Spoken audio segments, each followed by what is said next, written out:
pense que c'est normal. oui.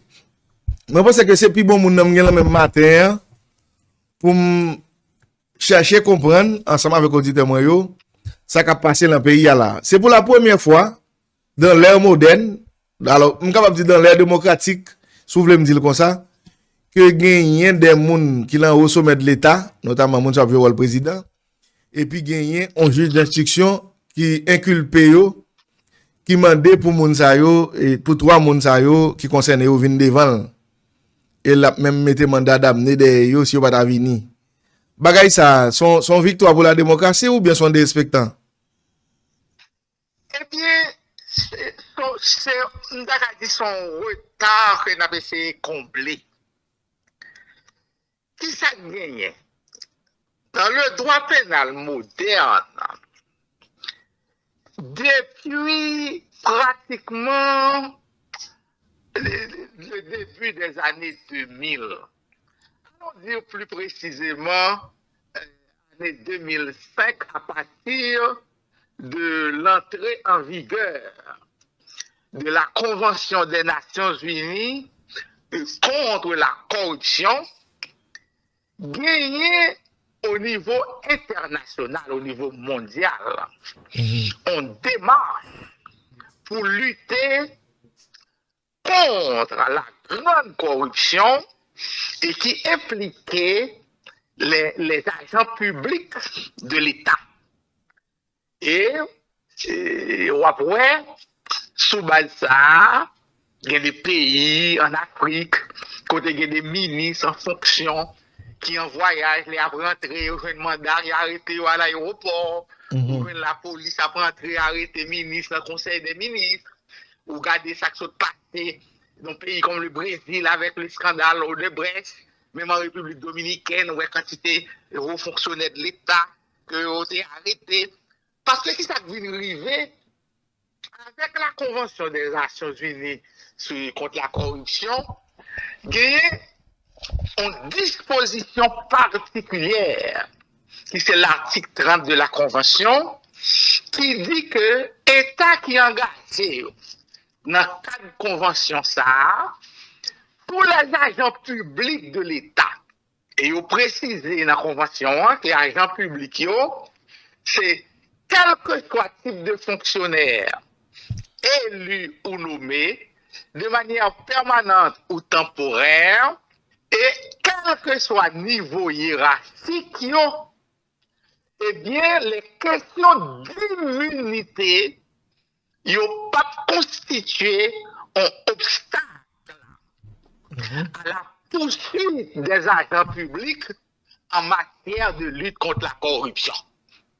Donc, autrement dit, convention ça, dès qu'il s'agit de poursuites pour corruption, les villes fait en sorte que l'interprétation des privilèges et immunités pour les agents de l'État, les villes interprétées de manière plus dynamique, côté m'takati, vos fonctionnaires de l'État, laissez poursuite qui est contre pour des questions de corruption, eh bien, les juges n'interprètent que les questions d'immunité de la même manière qu'il s'agit d'autres types d'infractions. Et Haïti, c'est un rare pays, il y a plus de 165 pays ratifiés convention ça. Haïti, c'est un rare pays côté aux gens gagnent des poursuites qui engagent, ni des procès sérieux qui engagent contre les hauts fonctionnaires de l'État en matière de lutte contre la corruption. On a dit décision juge Félix Mévin prend là, c'est un bagage qui vient combler un vide, qui font pas Haïti. On va commencer à parler de Haïti, même genre à Corée du Sud, même genre de Dominicaine, même à Brésil côté, où tu as dit la justice, prend comme figure côté, ils ont commencé à engager des poursuites contre des agents publics très haut placés au niveau de la hiérarchie de l'administration publique. Et d'après vous-même, Jean-Moi fait ouverture là, ou applaudit ça crivé là? Absolument. Ça disons que son gros pas pour que justice haïtienne gagner un juge qui est capable de relayer trois hauts fonctionnaires de l'État pour venir poser aux questions pendant qu'ils sont en fonction. Absolument. C'est que en matière de lutte contre la corruption, c'est un très bon bagage parce que qui s'active. Pour nous comprendre.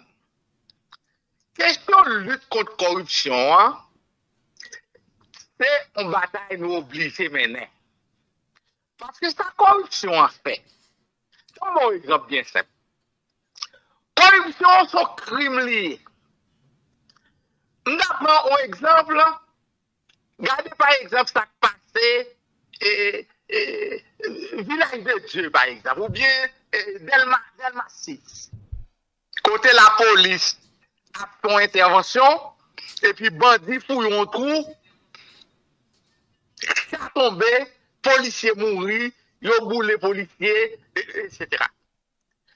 Or, il aurait fallu tout simplement que la police te gagne un monde, 2 monde, 10 monde, qui a payé 20 000 gouttes, 25 000 gouttes pour un chiffre, casser ça dans le cadre renseignement pour te donner une information pour te dire qu'on piège qu'il a.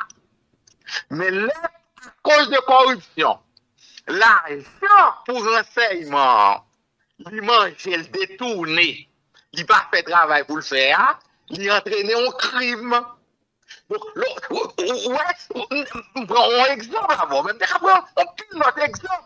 En matière de manque de solidarité avec les plus pauvres, les plus démunis, côté nègre la levé, il pas jamais travail dans la ville. Il a 40 ans, premier job li. Et puis, il a touché 50 000 gouttes. Et puis, regardez, ouais, 1 an après, il bâtit un caille qui coûtait 500 000 $ américains. Et puis, pendant ce temps, il y a des milliers de professeurs qui ne sont pas touchés.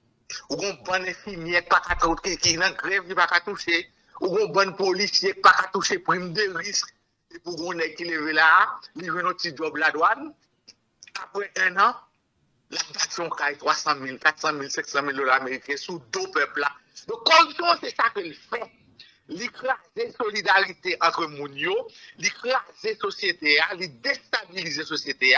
Donc, contre corruption, sont batailles fondamentales liées en matière démocratique, en matière de développement socio-économique. Son bon bagaille, la justice décidé honnêtement, il a mené lutte contre corruption, il a placé des exemples là, pour que montrer, gens qui les agents publics, question contre corruption, ils n'ont pas de droit à donner à lui. Pour moi-même, ça c'est une bonne chose. Maintenant, moi, le matin là, c'est parce que justement, j'ai besoin d'expertise sur ça.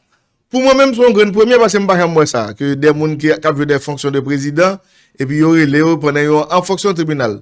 Moi, je viens de voir ni moi-même ni public là, nous avons 4 pelos, mais nous avons regardé ça pour le passer. Et c'est là, même moi besoin. Quand il y a là, toi, monsieur Sayo, si vous décidez que vous au-dessus de la loi, vous avez une immunité, vous ne pouvez pas devant le juge là. Dis-nous non, ça arrive. Ok, très bien. Premièrement, en plus de Samso Dio là, sur question immunité, qui paraît interpréter même ça en matière de lutte contre la corruption, dans le cas de M. Sayo, ils ne sont pas capables de revendiquer l'immunité encore dans 4 dossiers. Puisque son principe très clair. En matière pénale, la procédure ne peut passer en marche arrière. Ça veut dire ça.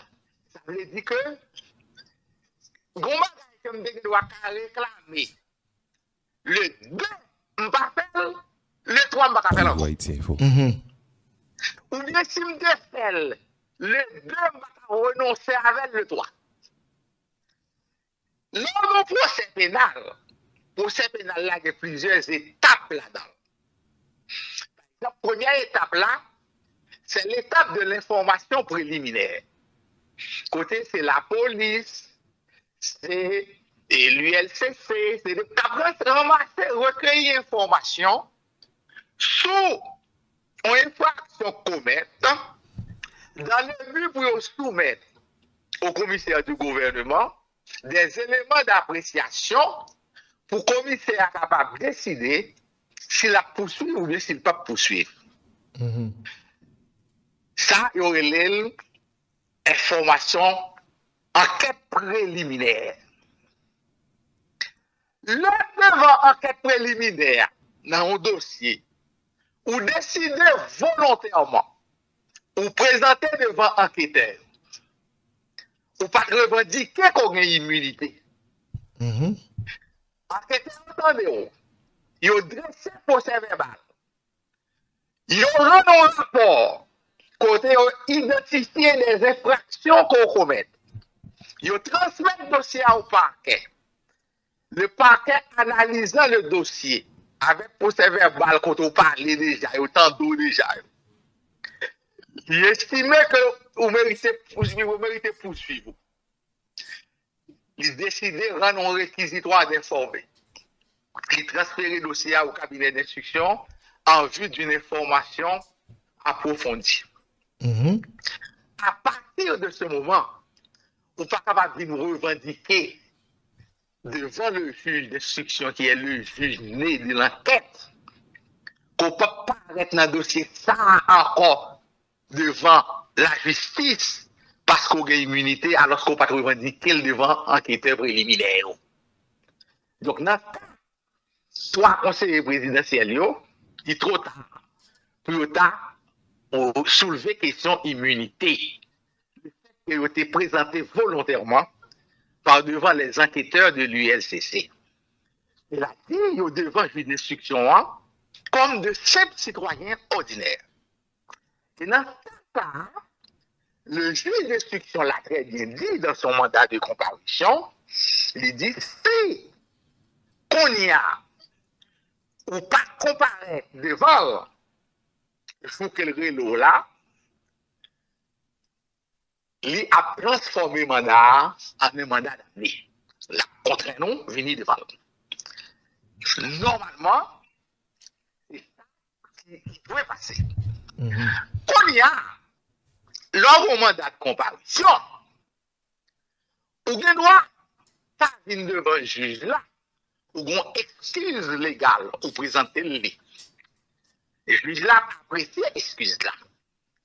Il a accepté lui, eh bien bon, il a accepté l'excuse-là. S'il n'a pas accepté, il a pris le mandat d'amener. Par exemple, ou le juge l'a invité, ou malade, ou pas venir, ou des rendez-vous docteur, ou soumettre lui des documents qui établissent conditions pour être déplacé. Donc, il a apprécié ça. Ou bien, ou capable, et c'est ça me tendait que le conseiller voulait faire, ou capable de décider, ou à contester décision juge là par devant la juridiction supérieure. Excusez-moi, il a ça récusé ou bien? Il fait un appel de la décision. Je vais pour récusation, je vais expliquer au lit. Il fait un appel, mais c'est un appel, moi, il fait. Je m'explique un appel, ça, moi, il fait. Là, faut dire que t'as prêté attention parce que nous entrons nos détails techniques très fins là. L'instruction, il y a trois types d'actes qu'il a posés. Il y a fait ce qu'on appelle des actes d'investigation. Acte d'investigation, on veut dire qui ça? C'est des actes côté la recueil éléments, des preuves, d'informations, à charge et à décharge, c'est-à-dire en faveur de monde qui est inculpé, contre lui, pour le garder, s'il y a un élément, effectivement, pour une décision, soit en faveur, soit contre lui. Et la loi dit qu'il y a un ensemble d'actes qu'il a posés. Par exemple, il a fait transport sur les lieux, il a fait audition des témoins, le juge est capable de décider des méthodes et des techniques d'investigation, tant que l'écoute téléphonique, la sonorisation, tant qu'on demande la police, placer dans la machine ou bien la caillou on t'y apparaît, autant de tout ça, c'est ce qu'on appelle la sonorisation. Il y a des pays au placé et donc bagaille pour fixer les images, côté capable filmer le champ, on va même connaître ou bien yo prend des documents informatiques ou tout un ensemble d'éléments. Yo relève ça des actes d'investigation. Déjà qu'a fait deuxième catégorie d'actes, des actes de coercition. Côté le contraint, non. Particulièrement les actes de coercition, ce sont les mandats. Donc, je vous mandat d'amener où mandat de recherche, mandat de comparution, mandat de dépôt, mandat d'arrêt. C'est des décisions qui viennent en contrainte là-dedans. Donc, c'est le deuxième type d'acte que celui-là a posé. Le troisième type d'acte qu'il a posé, c'est des actes juridictionnels. Côté les transférer une décision sous demande que vous présentez ou bien sur des étapes de la procédure. Eh bien, dans trois catégories d'actes, seuls les actes juridictionnels du juge d'instruction sont susceptibles d'appel. Même si les actes d'investigation, il y a un recours contre oui, mais c'est ce qu'on appelle un recours en annulation. Si le juge là te violé, on règle en formalité prescrite à peine de nullité par le code d'instruction criminelle. Mais généralement, avocat passe ça, puisque on a toujours attaqué qui nul, même après l'ordonnance, même si la annule, on annule les longs recours, même pas un avantage de me tirer véritablement pour client. Donc c'est appel ordonnance juridique.